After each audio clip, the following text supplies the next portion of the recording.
Hello, Sonia. Good morning, Paul. How are you? I said everybody's got different names on their phones today. I'm getting completely confused by everybody, but it's lovely to see you. Paul's been with us before.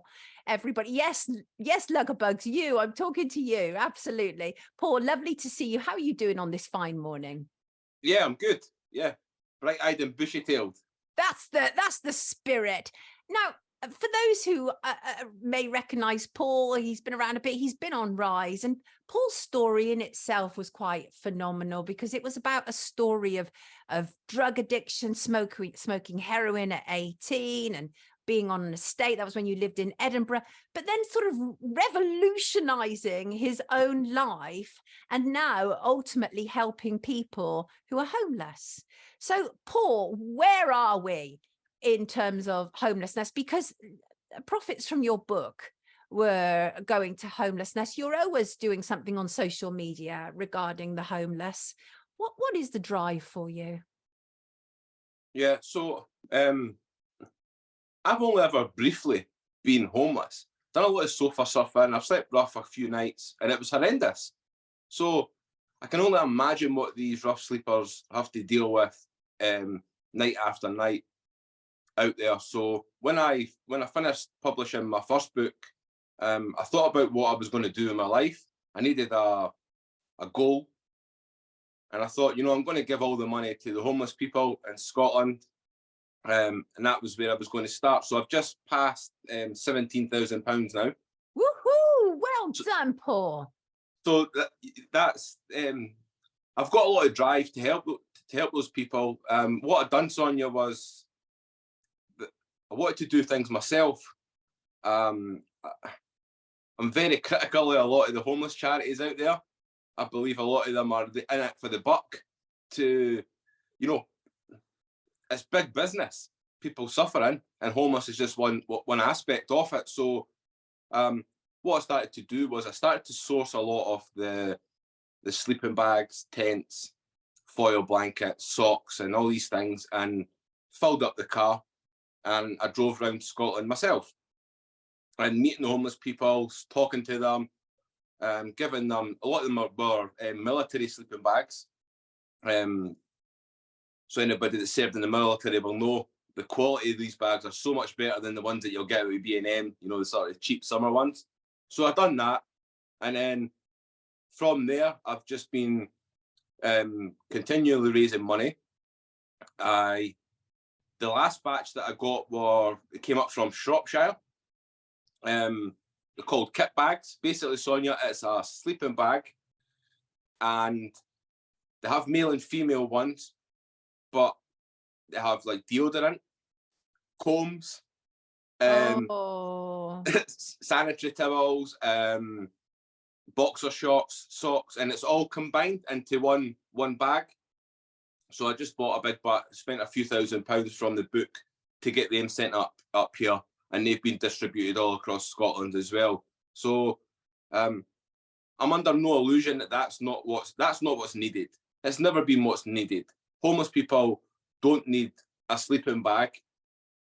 They need a fixed abode. They need a forever home, and that's where It's very tricky though, isn't it? Because I'm opposed to food banks as one example, because that was a David Cameron policy, right? It was all about the big society. They wanted to take our money for taxes while also have us taking care of each other, right? So it's very much actually a neoliberal idea. So I absolutely take your point, but when there's an immediacy. It's no good me spouting, political rights and wrongs to somebody who needs food in their belly. Same way with you. And so it's a catch-22, isn't it?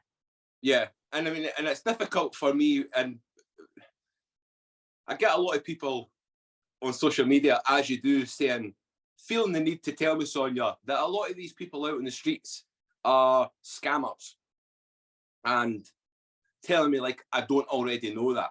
Now, I'm fully aware that there's a lot of people, a lot of them illegal immigrants. They get dropped off at 8 o'clock in the morning, Paul. They get picked up at 6 o'clock at night in a big fancy Mercedes. So I'm not going to help you. And I think, well, yeah, I understand and appreciate that.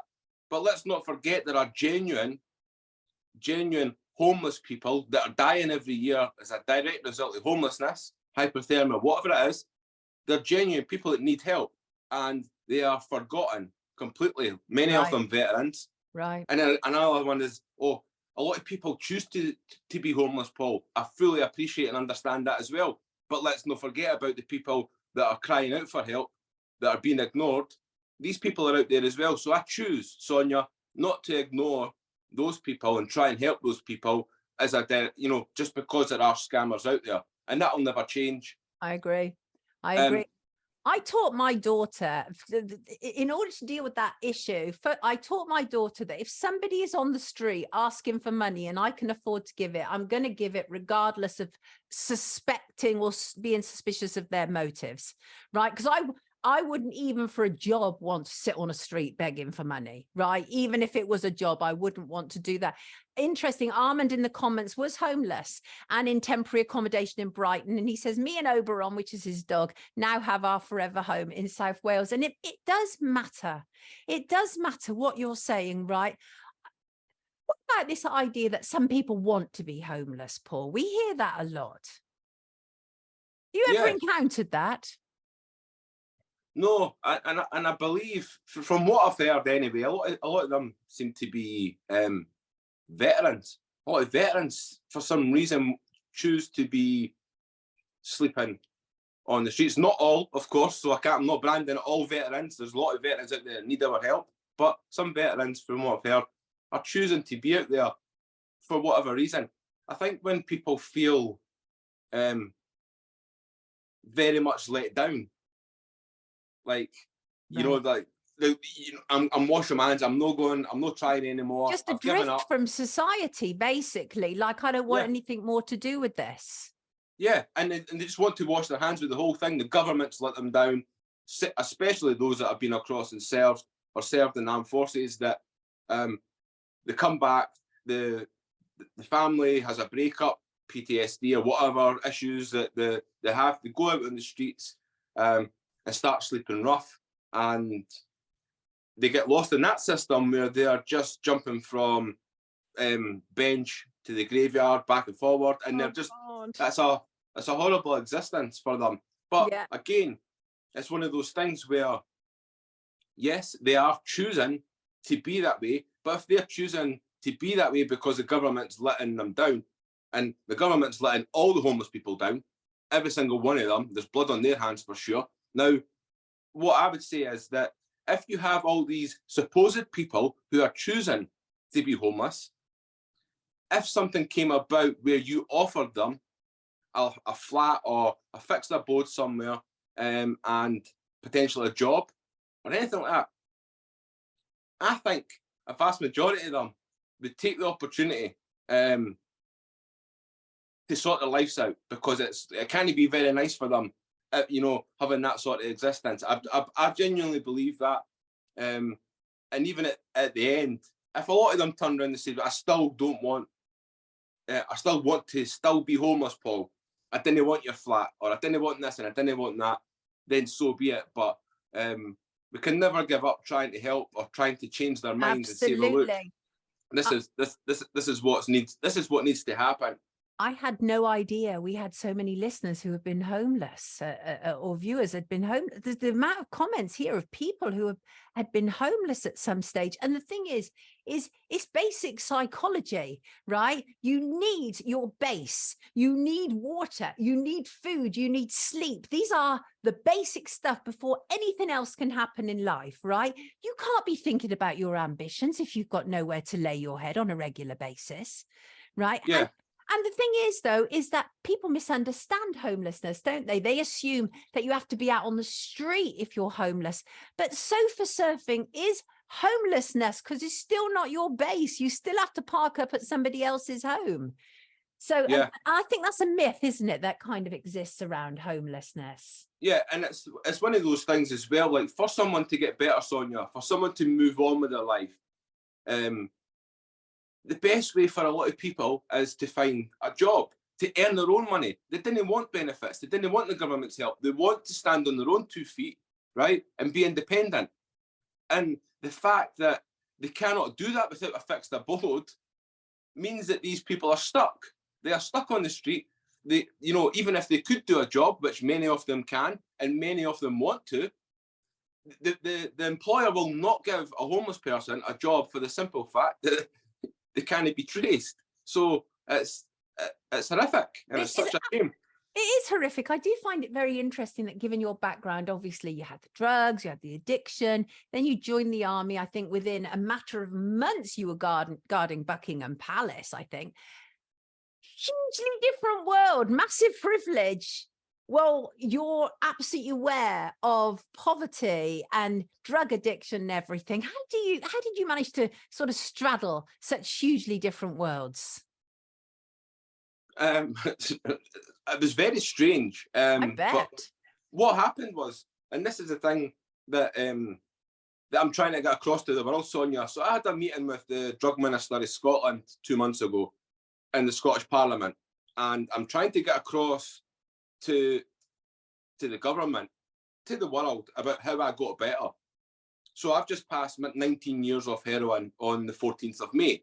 Now, how I done that was amazing. It was a course that I attended, and it's my belief that this course that I attended should be given out to the masses.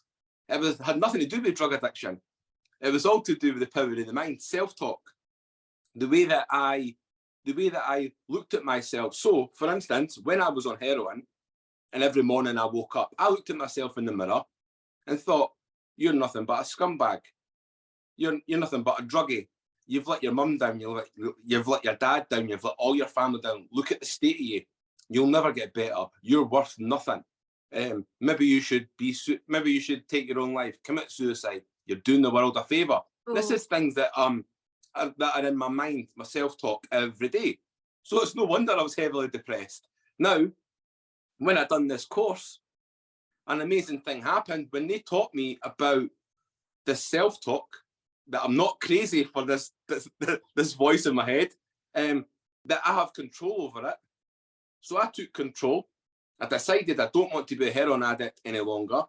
And then from there, things got better. I got a job, I got fit. And then I thought, at the ripe old age of 30, yeah, why not be a soldier? Why not be a Scots Guardsman and stand outside Buckingham Palace with a red tunic? Why not? Everybody else will laugh, like they did when I said I'd get off heroin. Everybody was laughing, doubting me. When the same when I was going to be a soldier, everybody laughed. But my self-talk, what I had learned with my self-talk, that is that anything is possible in life if I have my own self-belief. Wise. So I was in the mirror and I was like, "You've got this. You'll do it. Let them laugh. Prove them wrong." And this constant self-talk that I still use today is such an amazing thing. And this is what I offer the world with whatever that I'm trying to do, is to say, look, never give up on yourself. Never give up on other people, because there's an opportunity for everyone. People have more power than they will ever know, especially people that are down and out. The self-talk is so negative. That can be changed 100%, because I've done it. I never relapsed. I never done rehab programs. I never done 12 steps.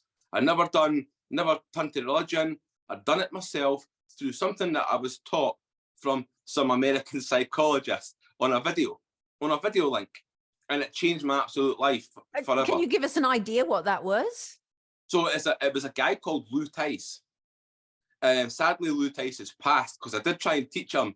And he teaches about the mind, the subconscious, the creative subconscious, how things work, and how we are, if we become fixated on such negative things in life, that it shouldn't be a surprise that we become heavily depressed and sad and all these negative outcomes. But it's that tool, and it's that ability to be able to change your way of thinking.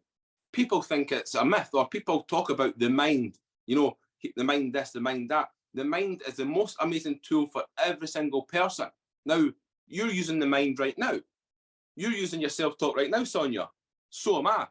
As I'm looking at you, in my mind, I'm thinking, I wonder what Sonia thinks of me this morning. I wonder if she's thinking, "Well done, Paul," or "This guy talks a lot."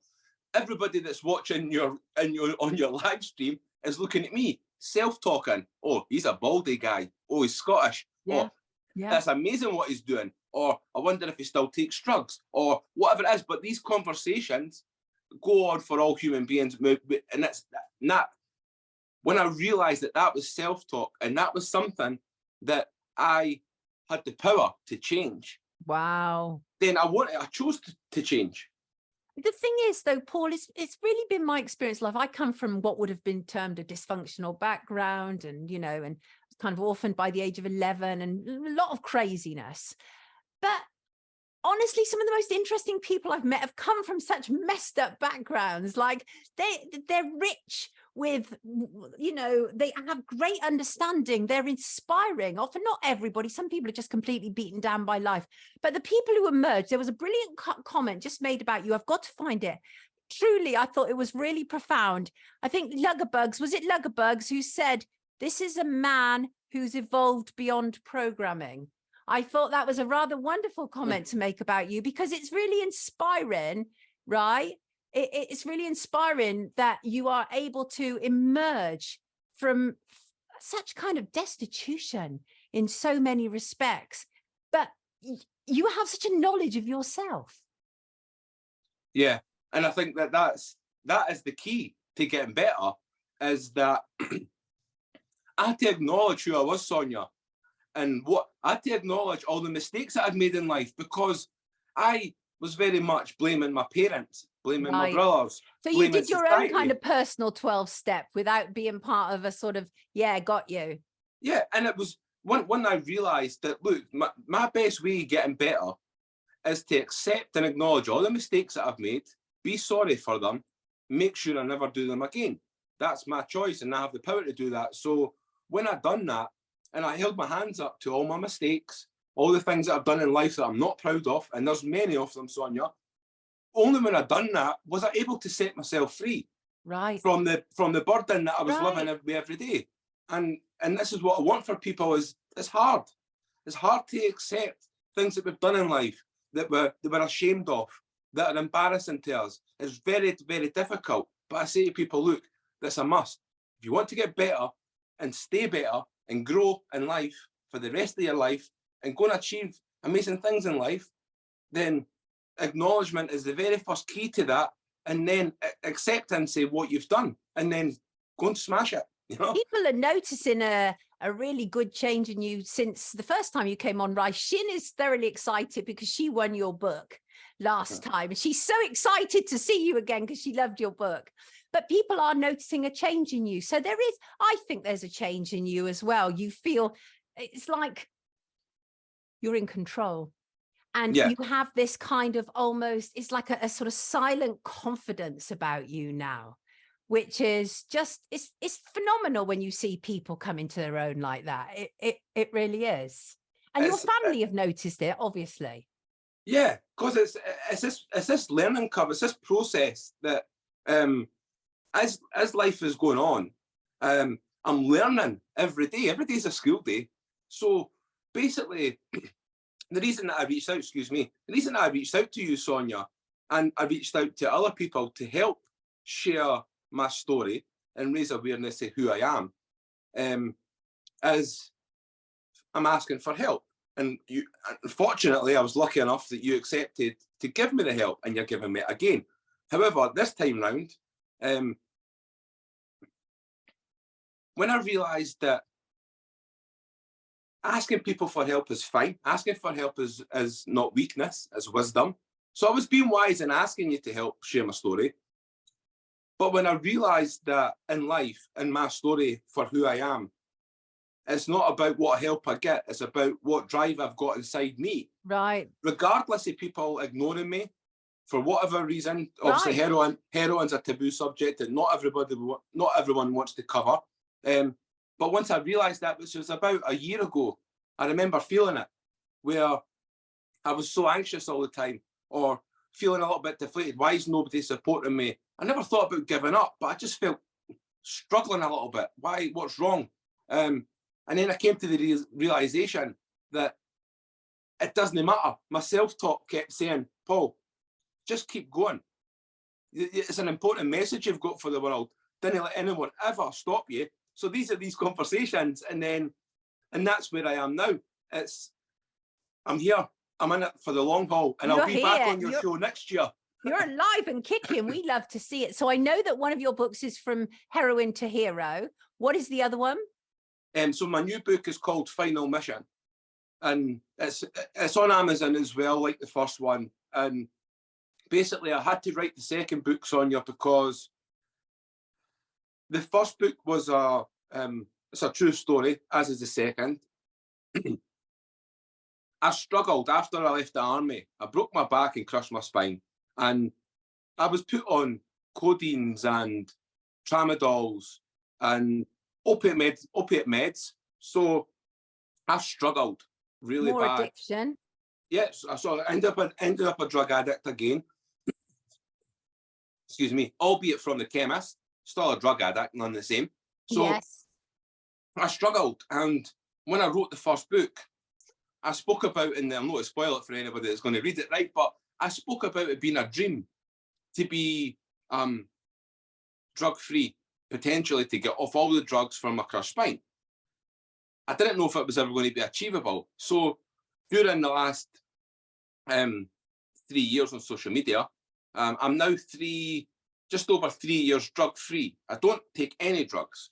And that was the reason for me, prompting me to write the second book, because I wanted the world to know that at the end of the first book, I had moved on. I had re-engaged with my mind. I started to fix myself, but I was still struggling with the opiate meds. And when I got clean of all the drugs, I wanted to tell the world, look, folks, I've achieved this unachievable dream.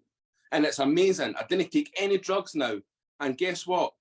I used the same tool that I used to break my heroin addiction, to make me join the army, to become an author in the first place, to go into the Meet the Drug Minister, I go into prisons now. I go into schools. I've just been into my first football club to talk to the kids about the dangers of drugs.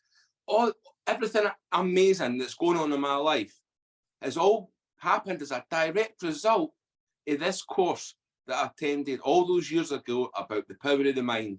And I'm going to write more books, Sonia. I'm going to go into more schools and prisons, and I'm just going to keep banging the drum until somebody listens, you know? I will make sure to put the links to both your books in the description after the show. I'm so glad. Yes, Paul, you're bloody amazing, says Trudy. That feeling is empowering. I love having conversations like this, Paul, because, you know, it sort of enables other people to open up. When somebody is bearing their soul the way that you are able to do so eloquently, it really does help other people. You know, there's that whole thing that the suffragettes, you say, is courage calls to courage. And that's exactly what happens. B says, awesome, Paul. Luggerbugs, excellent, Paul. Thank you. Excellent, Paul, says Michelle, because they're literally opening up in the comments, expressing to each other various painful situations they've been through, from homelessness. And that is wonderful. If our guests can do that with our risers and create that community bond, then I'm always very, very grateful. And you have that ability, Paul, and people trust what you have to say, because you weren't born with a silver spoon in your mouth. You didn't come from great riches. You didn't have great privilege. And I just want to say, as an aside, if you did come from some of those things, I am absolutely aware that you can still have a terrible childhood, right? I'm absolutely aware of that. Money, it does not protect you against awful bad experiences. We know that. But as Ray says, well done, Paul. Onwards and upwards, everybody. It is Paul Bogey. I will put his links to both his books in the comments. And this is the kind of hero we need more from. Thanks, Paul. Have a lovely week. God bless you, darling. Take good care of yourself. Everybody, Paul Bogey. Wonderful. Thank good you, Scotsman, says Craig. Hey, don't you try and claim him, Craig. He's mine as well, you know. Right. Take good care, Paul. Lovely to see you. See you soon.